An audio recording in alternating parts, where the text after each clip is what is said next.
WhatsApp guys, Salman Khan ने पाकिस्तान को दिया करारा जवाब। पाकिस्तान शॉक्ड। अरे भैया अब ये क्या हो गया है। अर्जुन का फनतंत्र का एपिसोड देखते साथ में 1 2 3 गो। दोस्तों रिसेंटली देश के 3 सबसे बड़े सुपरस्टार सलमान, आमिर और शाहरुख सऊदी अरब के रियाद में एक इवेंट पर साथ में थे। अच्छा। अब वैसे तो इस इवेंट के बारे में उनके फैंस और बॉलीवुड इंडस्ट्री के कुछ ही लोगों को पता होता, लेकिन सलमान ने इस इवेंट में कुछ ऐसा बोल दिया कि अब पूरी दुनिया को इस इवेंट के बारे में पता चल गया। दरअसल सलमान से जब उनके विचार पूछे गए तो उन्होंने मंच पर कुछ ऐसा बोल दिया कि सब लोग हिल गए, स्पेशली पाकिस्तान जिसको लग गई कड़क मिर्ची। ये देखिए, There are people from Balochistan, there are people from Afghanistan, there are people from Pakistan. अब नॉर्मल इंसान इसको सुनेगा तो उसे कोई फर्क नहीं पड़ेगा, लेकिन जियोपॉलिटिक्स में इंटरेस्ट रखने वाले लोगों को इस बात का असर साफ पड़ता है। दरअसल अपने इस सेंटेंस से सलमान ने बलूचिस्तान और पाकिस्तान को अलग अलग गिना दिया, जिसके बाद सोशल मीडिया और मीडिया में काफी कंट्रोवर्सी हो गई। पाकिस्तान में उनकी इस बात को बलूचिस्तान को अलग देश की तरह स्वीकारना माना गया। हालांकि कुछ लोग इसे जुबान फिसलने या अनजाने में कहीं बात भी कह रहे हैं, लेकिन जुबान फिसलना ही था। तो फिर इसी इवेंट में कुछ देर बाद सलमान ने दोबारा मीडिया से बात करते हुए अफगानिस्तान, बलूचिस्तान, पाकिस्तान और बांग्लादेश को अलग अलग गिना दिया। क्या दरअसल पाकिस्तान और बलूचिस्तान के बीच में ऐतिहासिक रूप से जो दुश्मनी है, अब वो एक आर्म्स मूवमेंट की तरह सामने आ चुकी है।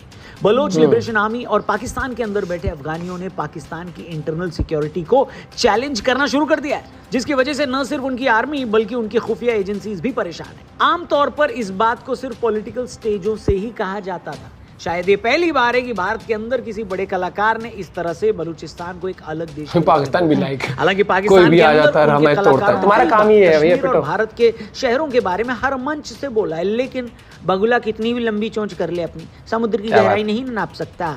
जितनी फैन फॉलोइंग इन तीनों स्टार्स की दुनिया भर में है और पाकिस्तान के अंदर इनके जितने फैंस हैं, उन तक ये बात जरूर पहुंची होगी। लेकिन बलूचिस्तान के लोगों का पाकिस्तान के खिलाफ ये प्रदर्शन फैक्चुअली और मॉरली दोनों तरह से जायज है। दरअसल बलूचिस्तान का प्रमुख हिस्सा, खासतौर पर खान ऑफ कलात की रियासत 1947 में एक स्वतंत्र और संप्रभु रियासत थी। ब्रिटिश भारत की आजादी के समय कलात को खुद मुख्तरी मिली थी। उसे न तो भारत और न ही पाकिस्तान में विलय के लिए बाध्य किया गया था। 11 अगस्त 1947 को मुस्लिम लीग और कालात के बीच संधि हुई, जिसमें कालात की आजादी को स्वीकार किया गया एवं पाकिस्तान ने इसके सम्मान की गारंटी भी दी थी। पर जिस देश का खुद का सम्मान न हो वो दूसरों को सम्मान क्या ही देगा। बाद में पाकिस्तान ने बलपूर्वक कालात को पाकिस्तान में मिलाने के लिए सैन्य कार्रवाई की और कालात के शासक को दबाव में आकर पाकिस्तान से विलय के दस्तावेज पर साइन ये करा था। लेकिन तब से ही पाकिस्तान ने बलूचिस्तान के नेचुरल रिसोर्सेज और वहां की आवाम को इस हद तक परेशान किया है कि उनके लोगों को हथियार उठाना पड़ गया।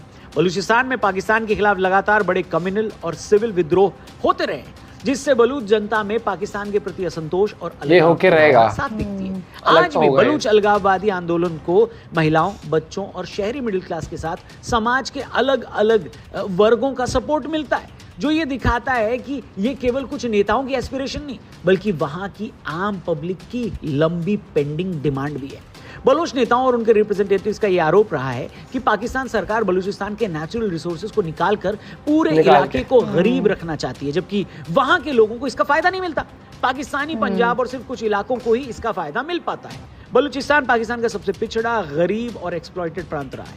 यहाँ ह्यूमन डेवलपमेंट इंडेक्स सबसे खराब है, एजुकेशन और हेल्थ के स्तर सबसे नीचे हैं, कोई डेवलपमेंट नहीं करते, कुछ नहीं काम करते। नेचुरल रिसोर्सेज की आमदनी का बड़ा हिस्सा लोकल लोगों तक पहुंचता ही नहीं है, जिससे आर्थिक शोषण और असंतोष की भावना इस इलाके में बहुत ज्यादा है।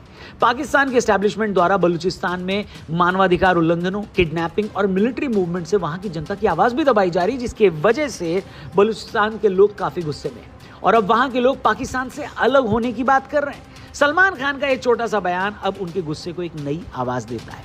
खुद बलूचिस्तान के नेता मीर यार बलोच ने इस बात के लिए सलमान, शाहरुख और आमिर को थैंक यू बोला है।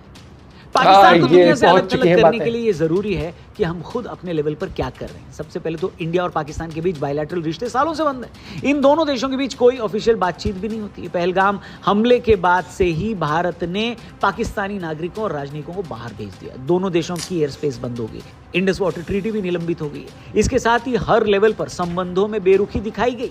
एक स्पोर्ट्स होता था, क्रिकेट होता था, वहां भी अब हमने पाकिस्तान से किसी भी तरह के रिश्ते रखने से साफ मना कर दिया। शुरुआत लेजेंड्स लीग से हुई, जहां ऑपरेशन सिंदूर के बाद से पाकिस्तान के फाइनल में पहुंचने के बाद भारत ने फाइनल खेलने से मना कर दिया, जिसके बाद साउथ अफ्रीका और पाकिस्तान का फाइनल हुआ और वहां साउथ अफ्रीका ने पाकिस्तान को हरा दिया। इसके बाद एशिया कप में भी हमने पाकिस्तान जाने से मना किया और पाकिस्तान को मजबूरी में वो इवेंट दुबई में करवाना पड़ा। वहां किसी भी मैच में हमने फॉर्मल हैंडशेक तक नहीं किया और फाइनल जीतने के बाद वहां भी हमने ट्रॉफी लेने से मना कर दिया। विमेंस क्रिकेट वर्ल्ड कप में भी भारत पाकिस्तान के मैच के दौरान हाथ नहीं मिला, पाकिस्तानियों से हैंडशेक करने से मना कर दिया। अब यही चीज बाकी स्पोर्ट्स में भी नजर आती है दोस्तों। हाल ही में एशियन यूथ गेम्स 2025 में भारत और पाकिस्तान का एक मुकाबला था। वहां टॉस के टाइम हमारी टीम ने उनसे हैंडशेक करने से क्लियरली मना कर दिया। इसके बाद उन्हें 81-26 के स्कोर से हरा भी दिया। अब कहा जा रहा है कि अक्रॉस द स्पोर्ट्स यही होगा कि भारत पाकिस्तान से किसी भी तरह का कोई रिलेशन नहीं रखना चाहिए। बढ़िया है और लेकिन बहुत साथ ही ही ज्यादा भारत बढ़िया। डिप्लोमेटिक वर्ल्ड में भी पाकिस्तान को इसे हटाओ, इसकी तो मुझे शक्ल भी वो लगती है इरिटेटिंग। पटेल गहलोत का जवाब पाकिस्तान और अमेरिका दोनों को ही चुभा होगा। इस पर हमने एक वीडियो भी बनाई, चाहे तो आप आई बटन पर क्लिक करके उस वीडियो को देख सकते हैं। साथ ही अब हमने बलूचिस्तान के बारे में भी खुलकर बात करनी शुरू कर दी। बलूचिस्तान में जारी आंदोलन और पाकिस्तानी सेना की कठोर कार्रवाई पर भारत ने बार बार चिंता जताई। इसके जवाब में बलूच नेताओं ने खुलकर भारत से समर्थन की मांग की है, जिसकी वजह से पाकिस्तानी नेतृत्व यानी पाकिस्तान का जो लीडरशिप है वो भारत पर विद्रोहियों को सपोर्ट देने का आरोप लगाता रहा है। अब उनके आरोप से घंटा हमको कोई नहीं फर्क पड़ता, लेकिन साथ ही भारतीय मीडिया और सोशल प्लेटफॉर्म्स पर बलूच स्वतंत्रता के मुद्दों को इंपॉर्टेंस दी गई है। 2016 में 15 अगस्त की स्वतंत्रता दिवस पर प्रधानमंत्री नरेंद्र मोदी ने पहली बार बलूचिस्तान, गिलगिट बाल्टिस्तान और पाक अधिकृत कश्मीर का उल्लेख किया था। यह लंबे समय बाद पहली बार था जब किसी प्रधानमंत्री ने इस लेवल पर बलूचिस्तान को रिकॉग्नाइज किया था। इसी बीच पाकिस्तान का दावा रहा है कि 2016 से 20 के बीच भारत की तरफ से बलूच विद्रोहियों को गुप्त धन, इंटेलिजेंस और लॉजिस्टिक सपोर्ट दिया गया। हालांकि भारतीय सरकार ने हमेशा इसका औपचारिक रूप से खंडन किया है, लेकिन सबको पता है कि डिप्लोमेटिक वर्ल्ड में ऐसी बातों को कभी कोई देश स्वीकार नहीं करता। हाँ, कोई बात तू समझा? समझे दोस्तों? नहीं, तू समझा नहीं। लेकिन पाकिस्तान की हरकतों के चलते न सिर्फ भारत बल्कि रीजनल देश जैसे कि अफगानिस्तान, ईरान, खाड़ी और पश्चिमी देशों ने भी पाकिस्तान से दूरी बनानी शुरू कर दी है। सीपीईसी में पाकिस्तान की स्थिति खराब हो गई है। चीन भी बलूच विद्रोहियों की वजह से इन्वेस्टमेंट को लेकर चिंता में है। पाकिस्तान के अलग अलग हिस्सों जैसे बलूचिस्तान, सिंध, गिलगिट बाल्टिस्तान में उग्रवाद और असंतोष बढ़ता जा रहा है, जिससे देश की एग्जिस्टेंस यानी पाकिस्तान की एग्जिस्टेंस ही खतरे में आ गई है। ध्यान दीजिएगा दोस्तों, पाकिस्तान के साथ अभी तक जो हो रहा है वो वही चीजें भारत के लिए करना चाहता था, लेकिन अब उनको उसका स्वाद मिल रहा है। भारत की बीज बो रहा था, गलत से बो दिए। कश्मीर का मुद्दा, माओवाद और रिजल्ट वहां मिल गया। नॉर्थ ईस्ट में रीजनल टेंशन और यहाँ तक कि भारत के अंदर जातिवाद को फैलाने के वो सारे मंसूबे हुए जिससे भारत को एक इंटरनल फाइट में फंसाया जा सके।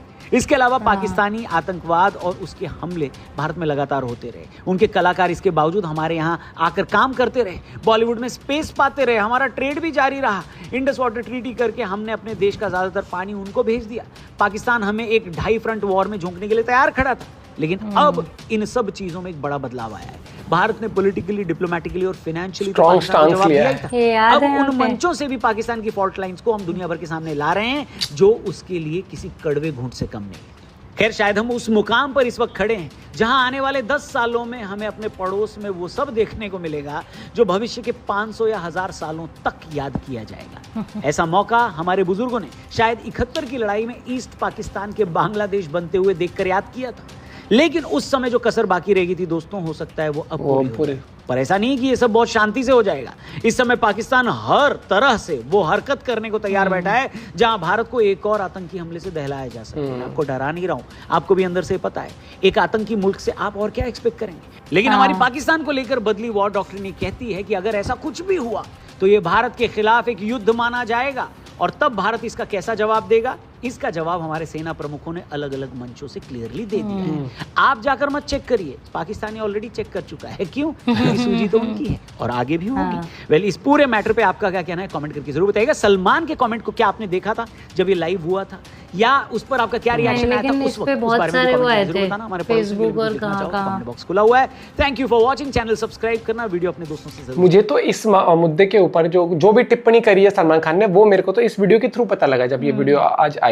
लेकिन मेरा कहने का मतलब है सलमान खान की फैन बेस तो पाकिस्तान में भी, और वहां पर भैया मतलब वही कहते हैं, जो सेलिब्रिटी जो भी कुछ बोलता है ना वो एक हेडलाइन बन जाती है। और बढ़िया है, मतलब कि बातों बातों से बहुत बढ़िया सुझाई पाकिस्तान भी लाइक ऑलरेडी सूझे थे, बोल के भी सुझाते हैं, वैसे भी, और तुम्हारे साथ होना भी चाहिए। और देखो इनसे ना वही दिक्कत ये है कि इन्होंने क्या वो क्या डोज दे रही है हम लोग को, कश्मीर बनेगा पाकिस्तान। अबे तुम चले जाओ यहाँ से, तुमसे अपना देश नहीं संभला, तुमसे अपने लोग नहीं संभले, डेवलपमेंट हुआ नहीं, उनको बेवकूफ बनाते गए। वो क्या कर रहे हैं, वो सिर्फ एक धर्म के नाम पर देश चला के दिखाना चाहते हैं। देश कभी भी इन चीजों से नहीं चल सकता। हर चीज में, स्पोर्ट्स हो हर चाहे चीज कुछ में, भी, हर चीज में। बताओ, थोड़े पागल से हैं जो थोड़े साइको से नहीं होते। दिमाग से पैदल में जाते हैं। इनकी सोच ही बहुत विनाशकाल है। विनाशकाल है, विपरीत बुद्धि नहीं होता इनका, चल ही रहा है ये। बस ये लगा लो कि चल भी रहे हैं ना, थोड़े से भीख पे चल रहे हैं, और भीख भी इसलिए मिलती है क्योंकि वो इनको यूज करते हैं। नहीं तो इनको देख के किसी को कुछ फायदा नहीं हो रहा। इनको बस ये कि जैसे स्ट्रेटेजिकली ईरान से मतलब हो जाता है, और फिर बिरादर मुल्क वाला प्ले कार्ड खेलते थे थोड़ा सा, फिर मुंह पे कहते हैं यार देख है तो एंड ऑफ द डे चलो भाईचारा टाइप इनका जो IOC में, तो उस वजह से इनको थोड़ी सी मदद मिल जाती है। लेकिन धीरे धीरे चाइना भी समझ गया, सब देश समझ रहे, लेकिन अभी अमेरिका अपना मतलब निकालेगा, फिर वो समझ जाएगा कुछ सालों के लिए, फिर वो आता है इसके पास। ये चीज हमने देखी है, वो बहुत मैनिपुलेशन वाला गेम रहता है। बाकी सलमान खान सेट बहुत बढ़िया, उसने करा जो भी बोला, जो भी बहुत बढ़िया वो। और मैं कहता हूँ कि एक बार नहीं 10 बार बोलो, और मैं तो कहता हूँ ट्वीट भी कर दो अपने ट्विटर पे या कहीं पर भी। आप अपना पॉइंट भी शेयर कर सकते हो। Bye bye, take care.